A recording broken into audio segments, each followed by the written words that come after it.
Tutankhamun, Life, Reign, and the Mystery of Death. The Boy King of Egypt, Part 2. In the flickering torchlight of ancient Egypt, a young boy sat on a golden throne, barely 9 years old. His feet hardly touched the floor. On his head rested the double crown of Upper and Lower Egypt, a symbol of absolute power.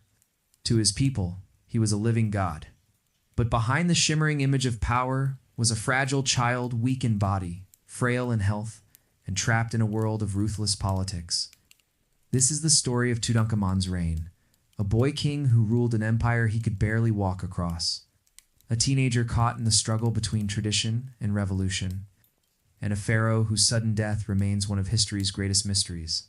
The world of Tutankhamun, the Egypt Tutankhamun inherited, was recovering from chaos. His father, Akhenaten, had torn the kingdom apart with his religious revolution.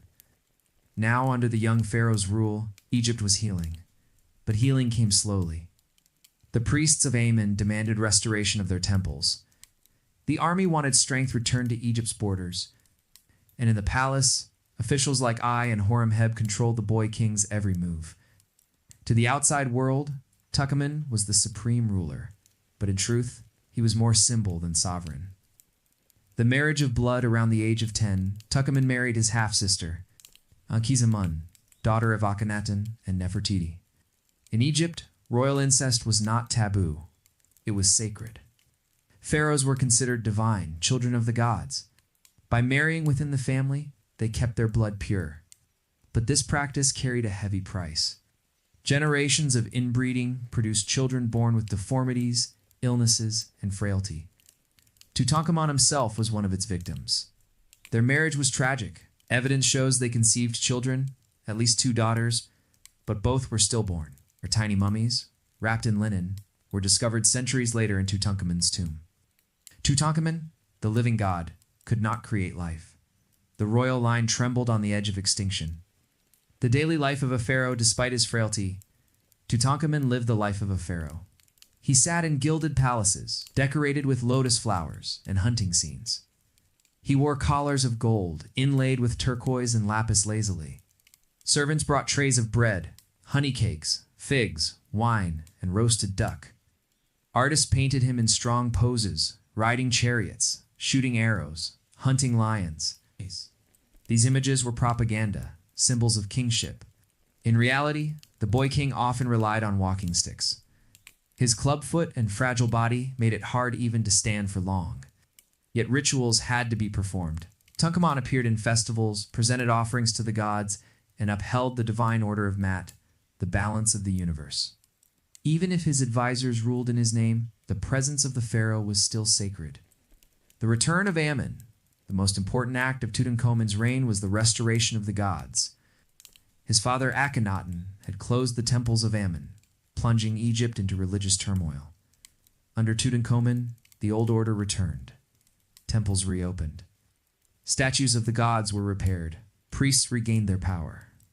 The boy king himself changed his name from Tutankhaten, living image of Aten, to Tutankhamun, living image of Amen.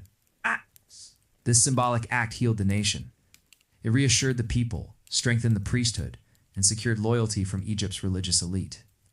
Tutankhamun, though young and weak, had become the figurehead of Egypt's restoration. Egypt and the world. While Egypt rebuilt itself internally, threats loomed abroad. Foreign allies pleaded for military aid. Letters found in the Amarna archive showed desperate kings begging Egypt for support against enemies. The once mighty empire had been weakened during Akhenaten's reign, when he neglected foreign policy for religion. Now, Tutankhamun's Egypt had to prove its strength once more. General Horemheb led military campaigns into Syria and Nubia, restoring Egypt's presence abroad. Though Tutankhamun's own participation is doubtful, inscriptions present him as a warrior pharaoh, smiting enemies before the gods. These victories, whether real or symbolic, re-establish Egypt's image as a power not to be ignored, the fragile pharaoh. Beneath the golden crown, however, Tutankhamun was still a boy plagued by weakness. Modern science reveals startling details. Now CT scans show he had a club foot. DNA analysis revealed he carried multiple genetic disorders. His spine was curved, his body frail. He likely walked with a limp, supported by canes. On top of this, DNA tests confirmed he suffered from malaria not once, but multiple times. Imagine the Pharaoh of Egypt shivering with fever in his palace, while priests prayed and doctors applied ancient remedies of honey, wine, and herbs. Tutankhamun may have been divine in the eyes of his people, but in reality, he was one of the most fragile rulers Egypt had ever known. The mystery of his death in the year 1323 BCE, Tutankhamun died suddenly. He was only 18 or 19 years old. The cause of his death has baffled historians for over a century. Murder theory. Early exors revealed a fracture at the back of his skull. Some believed he was struck on the head, perhaps by a rival, maybe even his own advisors. Horemheb, eager to seize power? Chariot accident theory. Some suggested he died in a chariot crash, his body crushed under wheels. Images of him in chariots fueled this speculation. Illness theory. Modern DNA and CT scans paint a different picture. Tutankhamun suffered from malaria and had a badly fractured leg. The leg may have become infected, leading to blood poisoning. Adding to the mystery, his mummy shows unusual burns, possibly caused by a chemical reaction during burial. His body may even have been accidentally set on fire inside the tomb. Whatever the truth, Tutankhamun's death was sudden, and Egypt was unprepared. The queen's desperate plea. After his death, the throne stood empty. Tutankhamun had no living heirs. His young queen, Ankhesenamun, was left vulnerable. In desperation, she wrote a letter to the king of the Hittites, Egypt's enemies to the north. She begged him to send one of his sons to marry her and become pharaoh of Egypt. This was unheard of, an Egyptian queen asking a foreign prince to rule. It showed her fear of the men around her, perhaps Ai or Horemheb, who wanted the throne for themselves.